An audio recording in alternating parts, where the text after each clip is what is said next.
Welcome sa aking YouTube channel. At sa video na to, another sharing knowledge na naman po ang ibabahagi at isishare ko sa inyo. At ang isishare ko sa inyo is yung basic electrical na alam ko. At ang isishare ko at ipapakita ko sa inyo is yung splicing. Paano ba yung tamang pag-i-splice sa mga wire dito sa mga junction box? Paano ba yung tamang pag-twist o pag-connect dito sa junction box ng mga wire? At yung proper at maayos na pagtitape para maging matibay at intact yung mga connections na gagawin mo dito sa junction box, yung mga in-splice mo. Yun po yung magiging topic at ipapakita ko sa inyo ng actual yung kung paano gawin. Kaya kung bago ka pa lang sa aking YouTube channel, huwag mong kalimutan na mag-subscribe, mag-like, mag-share at mag-comment down below para may feedback ako sa mga ginagawa kong mga video. At siyempre, huwag mo na rin kalimutan na pinutin yung notification bell button para ma-update ka sa mga ilalabas ko pang mga bagong video. Kaya, umpisahan na natin to pagkatapos nung intro.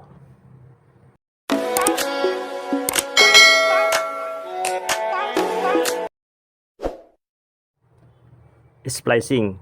Ito yung isang uri na ginagawa o tinatrabaho ng isang electrician, yung pag-i-splice ng mga wire.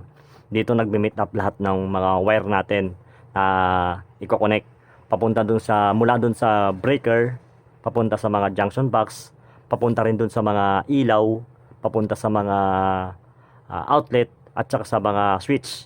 Dito lahat nagme-meet up yan. Dito nagme-meet up yung mga wire pagkoconnectin para mapunta doon sa mga designated area na kung saan sila papunta. Sa nakikita nyo, baka mapapansin nyo, nakatali yung mga to. Bali inikot ko kasi for demo purposes lang naman po yung gagawin natin para hindi siya mahatak or maalis doon sa mga dito, sa mga butas, para maipit natin na maayos, para mai-explain, maipakita ko sa inyo na maayos yung paano ginagawa yung splicing ng isang electrician. Sa pag-i-splice, siyempre, kailangan mo ng mga tools. Madalas na ginagamit dyan na mga electrician is yung side cutter. Yung side cutter or yung pliers, tapos yung long nose, at saka kung meron kayong wire strippers na ganito. Maraming klase ng wire strippers ang ginagamit ng mga electrician. Meron din yung tinatawag nating yung parang knife, electrician knife na ginagamit nila pang-strip din ng mga wire para sa kanilang paggawa sa mga pag-connect dito sa mga wire sa junction box. Dito sa atin sa Pilipinas, ang madalas nating ginagamit na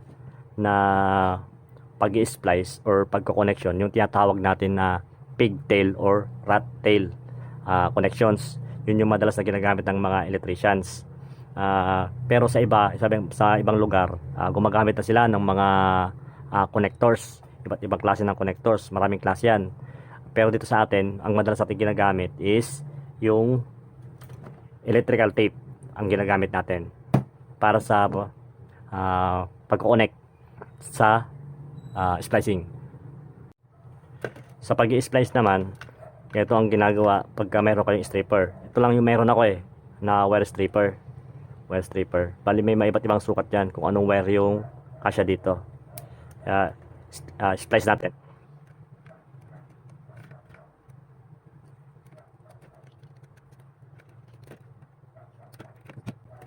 Yan lang. Pagka wire stripper yung gamit nyo, medyo mas madali ng konti. Pero pwede rin gamitin yung side cutter. Yan, side cutter naman ang gagamitin natin. Bali, papatong mo lang iipitin mo lang to. Tapos, ang gagawin mo is, ikot-ikutin mo lang ng konti. Konti-konti lang.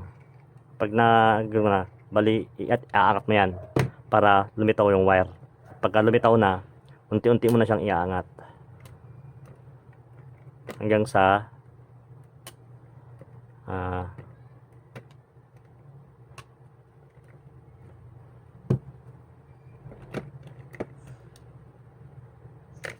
yan, makakapit siya. Balikan lang yon yung paggamit ng side cutter at saka ng wire stripper. Yan lang kasi yung meron tayo eh. Kaya yun yung po yung ating pinapakita or dinidemo sa inyo.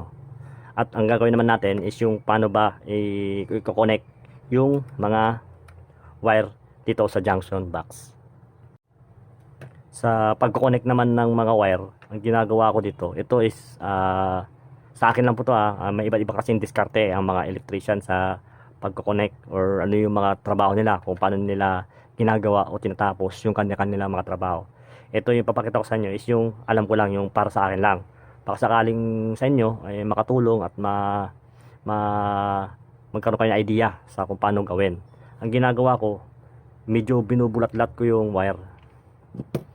Binubulat-lat ko yan, yung wire. Yan. Nakabulat-lat yan. Nakabulat-lat yung wire. Tapos, ang ginagawa ko, pag nakabulat-lat na ganyan, pinagpapatong ko yan. Tapos, ito po kapag hindi to applicable dun sa kuna, pagka live wire. Sa live wire naman, iba yung kung paano mag-splice siya, huwag nyo hahawakan yung wire kasi makukurente kayo.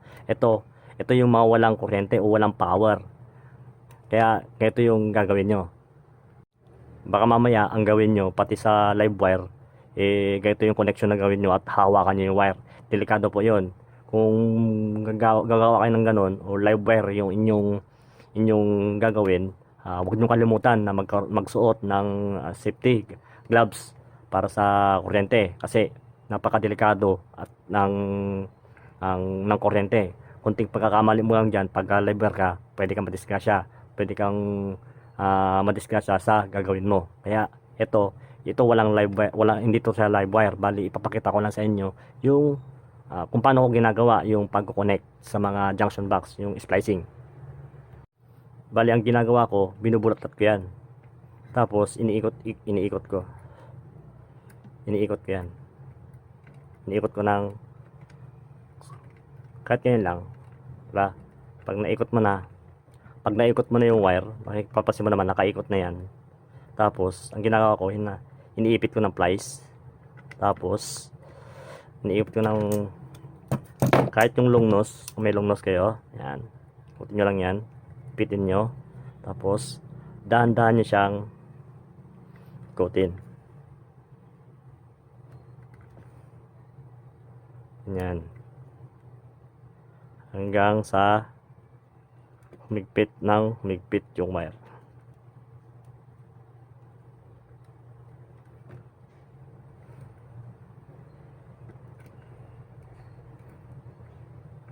Tapos, hayaan yung dito, hayaan nyo lang siya mag-twist. Mag-twist yung wire dito. Mag-twist kasi yan kapag sobrang higpit na to, mag-twist yan. Mag-twist yung wire. Pag nag-twist na, ibig sabihin yan, mahigpit na yung inyong splicing. Pag mahigpit na yan. Yan. Huwag naman masyadong mahaba yung pagkakahigpit ng wire. Tama na yung ganito lang. Tapos, iti-tape ba natin to kagad? Hindi. Hindi muna siya iti-tape. Ang gagawin nyo, puputulan nyo naman ng konti. Kasi once na tinape mo to, medyo matalim to pwede itong makabutas dun sa electrical tape na ilalagay mo. Kaya ang gagawin mo dyan, puputulan mo ng konti. Yan. Bali na putulan mo na. Iti-tape mo na baka agad. Hindi mo na. Ang gagawin mo, tutupiin mo ngayon yung wire. Yan. Tapos, pagtupi mo ng ganyan, yan. Ganyan siya, dapat nakatupi. Diba? Nakatupi. Kaya siya nakatupi kasi para mas mahigpit yung wire, mas intact siya, mas kapit na kapit yung inyong in-splice na wire para hindi siya maglo-lost contact. Kasi kapag naglo-lost contact, may tendency na uminit yung wire, uminit yung mga connections pag medyo maluwag yung inyong pagkaka-splice or pagkaka-ikot dun sa wire. Paano naman yung pagtitape? Yung pagtitape naman is ganito. Sa pagtitape, ganito ang ginagawa ko. Ganito yung ginagawa ko. Ito yung diskarte ko. Inuuna ko muna dito sa bandang baba. Bandang baba yan. At kada ikot ko, hinihigpitan ko yan.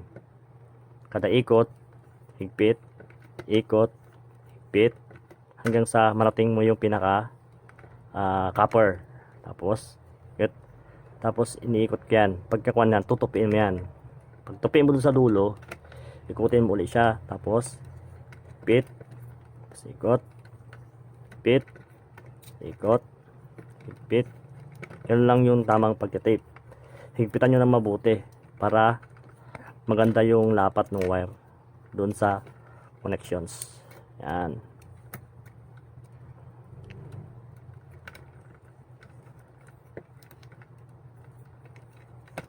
Medyo kapalan nyo ng konti yung pagka-tape dito sa mga wire. Tapos putulin.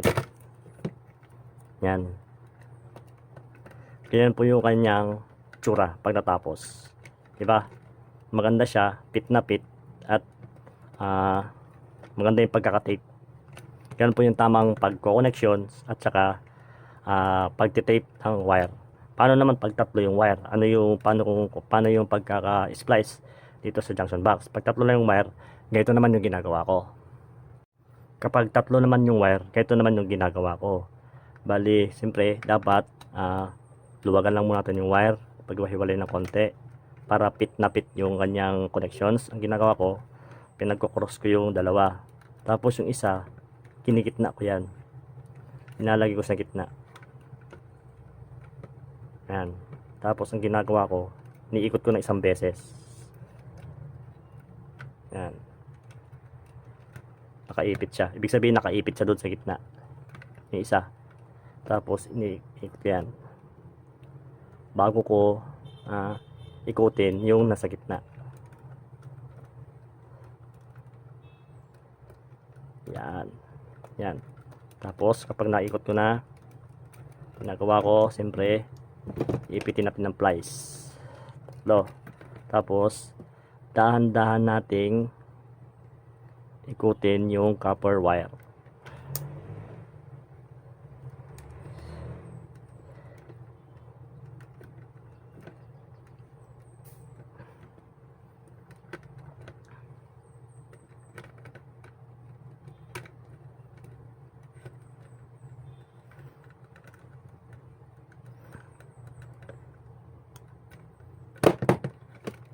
At pag nag-twist na siya, nag-twist na yung wire dito, okay na yan, mahigpit na. Ibig sabihin, mahigpit na yung wire.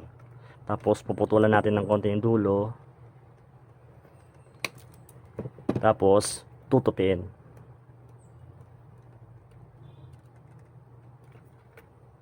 Balikan yung ginagawa ko, tinutupi ko talaga yung wire para mas mahigpit yung kanyang connections. Pagka tupi mo na, ang gagawin mo na dyan is tape mo na siya. Sa pagka-tape, unahin mo na dito sa baba, tapos higpitan mo na kada ikot, higpit, kada ikot, higpit. Yan.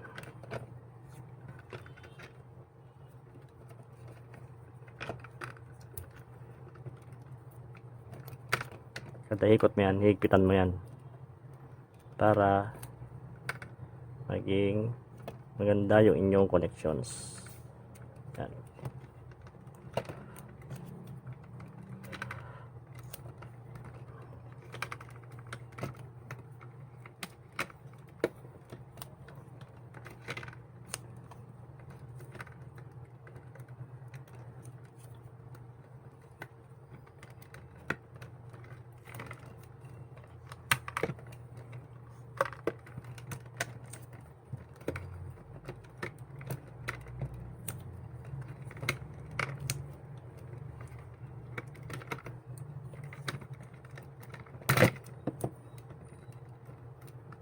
Yan. Bali ganyan ko ginagawa yung aking pag-i-splice sa junction box. Yung dapat, ang gagawin nyo, yung wala nakikitang wire dito para maganda yung inyong connections. Tapos, kapag once na na-splice nyo na yan, na ikon nyo na, pwede nyo nang ilagay yan sa inyong junction box. Tapos pwede nyo ilagay ng ganyan, diba? Ito kasi wala na connections, baka may pansinin nyo, hanapin nyo yung connections, wala. For demo purposes lang po kasi yung pinakita ko sa inyo, para makita nyo lang yung kung paano ako nag-i-splice ng 2 wire at saka 3 wire.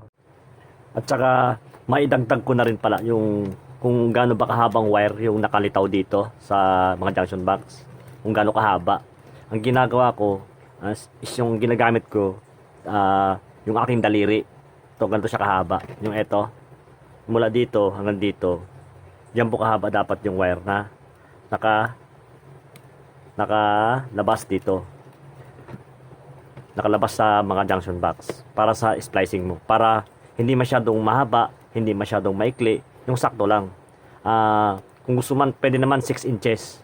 6 inches ang sukat nung haba nung wire na ilalagay mo ito. Pero ang tanong, susukatin mo ba isa-isa ng panukat? Hindi, kahit ito na lang, tansyahin mo na lang yung wire na ilalagay mo. Sa akin ito lang yung pinakasukatan ko doon sa mga junction box.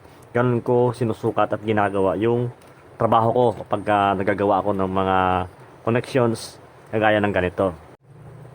Kaya hanggang dito na lang ang aking video, at sana'y may natutunan kayo at sana'y nagustuhan nyo. At kung nagustuhan mo yung ganitong klase ng video, huwag mo kalimutan na mag-subscribe sa aking YouTube channel. At pakipindot mo na rin yung notification bell button para ma-update ka sa mga ilalabas ko pang mga bagong video. Kaya hanggang sa muli, this is Kroy Narag Officials. See you sa next video.